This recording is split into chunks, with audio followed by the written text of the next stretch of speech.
Hello everyone, my name is Laura. Welcome back to my channel. Today I'm back for some more Shoujo Manga recommendations.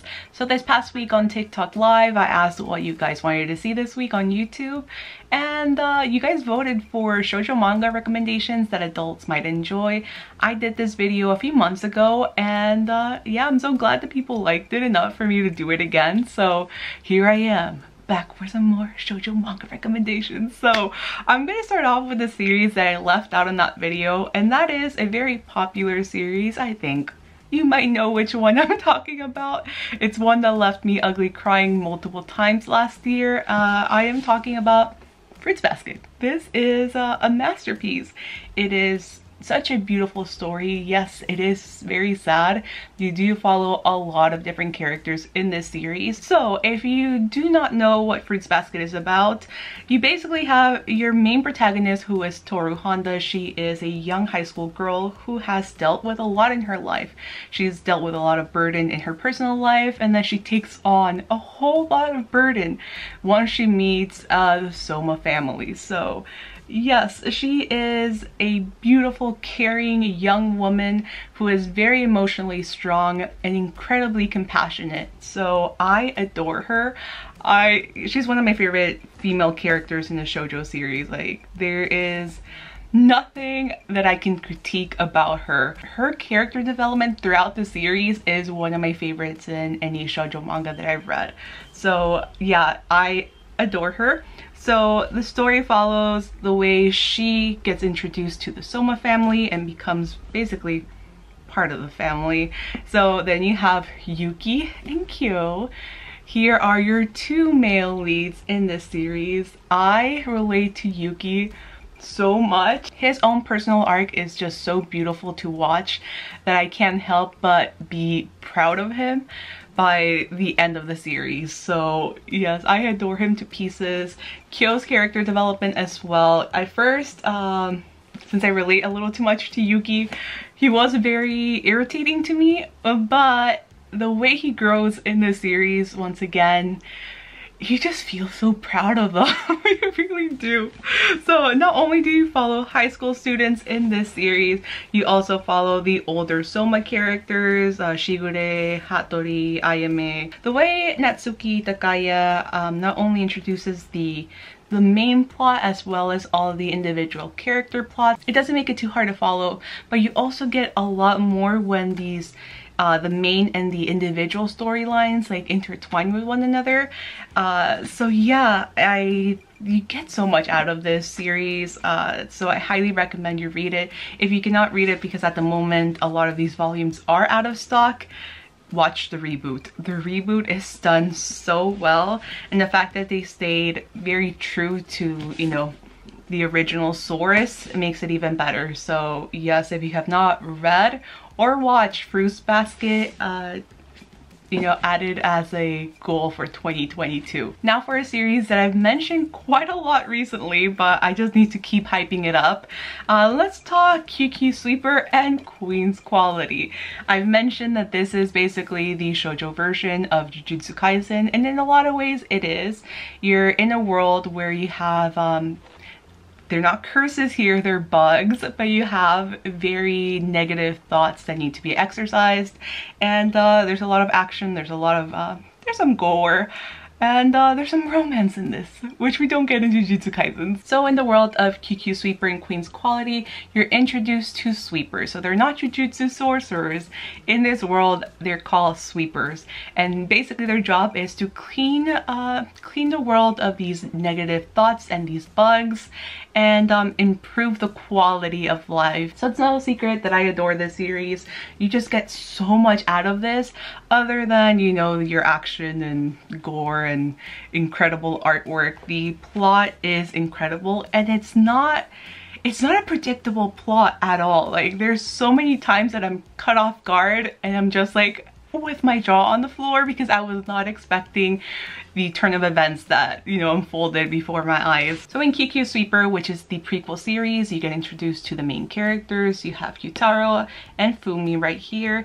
You also get introduced to what sweepers do, and you also get to see a little bit of what's ahead and what will unfold in Queen's Quality in terms of the villains, of the struggles that will unfold in, you know, the actual series. So yes, you do have to read this. I highly recommend starting with the prequel series, because if you just go into Queen's Quality, you will not understand Fumi's very mysterious past. You won't understand what sweepers do. The way Kyoko Sweeper ends with volume 3, it immediately jumps into that in Queen's Quality volume 1. So yeah, you will be lost if you just pick this up and start the journey with this guy. So once you're done with Kyoko Sweeper, then you can hop on to Queen's Quality, because you will have a full understanding of what a queen is, how mysterious and powerful Fumi is. And my favorite thing about this series is the arcs and how well written they are, because you do get to experience a whole, you know, I basically describe it as a roller coaster of emotions. You get your sweet romantic moments, your character development, these amazing turning points for them. Then you also get your action scenes, and you're just kind of, you know, you get worried for these characters, not only Fumi and Kyutaro, but also Kyutaro's family and the other clan members. Like, there's moments that I'm just like, oh my god, will they make it? Will they make it? Come on, please. And yeah, it takes you on a whole roller coaster of emotions, and each and every single arc that has unfolded in the 14 volumes that are out in English so far, there's just so beautifully written. You get that anticipation, you get that climax, you get the resolution. So it's done to perfection. It really is. I really hope this does get an anime series, because although the action scenes look amazing in the manga, I just think seeing stuff like this animated would definitely, you know, blow people's minds, especially the people who are, you know, they have a lot of misconceptions about shoujo. Like, seeing this stuff animated will definitely prove you wrong. Talking about a series that has twists and turns and will give you a roller coaster of emotion, Prince Freya. Prince Freya, basically the shoujo equivalent to like a Game of Thrones. I've mentioned this before, you cannot get attached to any character because you will end up in so much pain. So Prince Freya is, I would say, a historical action shoujo about a girl in the countryside that resembles a prince in her kingdom. So once the prince dies, he asks her to take over his spot and pretend to be him in order to save the kingdom. So yes, that's a whole mouthful, and you get that within like the first 2 chapters. I know I said there's a lot of twists and turns and moments that you're not expecting in Queen's Quality. Well, Prince Freya will catch you off guard over and over and over again. Yeah, this is not a predictable plot whatsoever. The moment you start thinking, you know what, I think everything's gonna be all right, that's the moment where you experience the most pain. So yes, don't go into this series thinking you're gonna get a romance series about a girl falling in love with a prince. There's nothing squeaky clean or like romantic in this series. But if you want action, you want drama, you want betrayal, and you know, lots of this one's pretty gory, I would say. Definitely check out Prince Freya. I loved it so much. Within just the first volume, I was hooked. I got the rest, and yeah, I just regret not reading this sooner. But yeah, if you were just kind of glancing over the series because you didn't really know what to get out of like the cover art, you get a lot. You get a lot. Yeah, I'm just like, I want to see where this goes, because I am fully invested in Prince Freya. So this is a very recent shoujo read. I already spoke about this last week. We got Lovesick Ellie. So Lovesick Ellie, it's more of your traditional shoujo but for the modern ages. So it is a high school shoujo about a very shy, introverted, you know, nerdy girl and a very popular guy. But there's a twist because, like I said, it is for the modern ages. So you have our girl here, Eriko Ellie, who runs a Twitter account just basically about, she shares all her fantasies inspired by her crush, and that crush happens to be the popular boy. So what happens when she drops her phone and he discovers her secret Twitter account? Yeah, it gets very awkward for people who experience a lot of secondhand embarrassment. Oh yeah, you're gonna get it with this series. Like, it's you know, for me it was very relatable stuff, but I can see how some people would be like, yeah, this is too embarrassing, but it's so cute. It's so cute. It's so funny. And the fact that, yeah, he gets a little weirded out that she has a whole Twitter account dedicated to her fantasies about him, but he doesn't discourage her from like stopping that. He actually finds it funny. And later on in the volume actually encourages her to keep on writing because she does have a very vivid imagination. I just found that very refreshing. This is not a shoujo series where they try to hide the fact that she does have these fantasies and she does have these sexual desires about her crush. Like, they just let her be. You know, that's just who she is, and that's cool.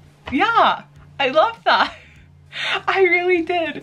And not only do you follow their awkward interactions and them getting to know one another, our main male lead does have kind of a split personality, so all the school knows him as this, you know, charismatic, loving, popular guy who hasn't really paid much attention to any of the girls in school. But as soon as that, you know, facade is gone, he's just very, you know, cold, very blunt, very honest. But she's getting to know the real him and he's getting to know the real her, because nobody really knew about her. People were always getting even her name wrong. I got so much out of this manga. I just found it so cute and endearing, and not only do you get these really cute moments between Ellie and Omni-kun, but you also get to meet Ellie's first friend, who just accepts her for who she is as well and doesn't think she's weird. Like, it's maybe a little funny that she has this online persona, but you know, she's cool with it. So yeah, I got so much out of this series and I highly recommend it. It's so cute, so funny. And last but not least, we have a very long series. You probably know which one I'm talking about. Skip Beat. Yes, this guy with 47 volumes. So I'm recommending Skip Beat as a 30-plus-year-old woman reading it for the very first time. And this is a series that I would always see at Book Off, and it did really catch my eye until I looked into it and saw that it had over 40 volumes, and then I was like, I don't know if I can commit to that. I mean, it is a very long series, but of course my friend Skip Beat Steph was very persistent, and she succeeded in getting me to read Skip Beat. And now I can see why she likes it so much. I'm still, you know, I'm still working my way through these volumes because, like I said, it's a very long series, but what I've read so far, I've really enjoyed. And I can see why, you know, Skip Beat fans have been so loyal to this series. And I can see why they're still following this series, even as adults, because, I mean, although Skip Beat fans have aged quite a bit, the characters in the series haven't. Although Skip Beat is an extremely long series, the fact that the series is divided into different arcs, for me as a reader, it keeps it fresh and interesting, and it makes me excited to, you know, see how the next arc will unfold. So now that I got that out of the way, our female lead Kyoko, she's one of my favorite female leads now that I got to, you know, basically meet her. She is ambitious, she is persistent, she is so hardworking, and she has this tenacity. I love her. There's nothing much I can say other than the fact that her perseverance is just so admirable, even as an adult reader, you know, hopping into the series. That and she's so young, she's still in high school. So yes, she just blew me away, honestly. I didn't expect to fall in love with a character as hard and as fast as I did with Kyoko. Like, she is so funny, so entertaining. But yeah, her passion and tenacity is just incredibly admirable. So Kyoko here hops into the entertainment business as an act of revenge towards her childhood friend Sho, who was basically using her and just taking advantage of her kindness and generosity. So yes, although she does get into the business with the intentions of trying to prove him wrong and get her revenge, she then becomes this, you know, very dependable, very loyal, very caring individual.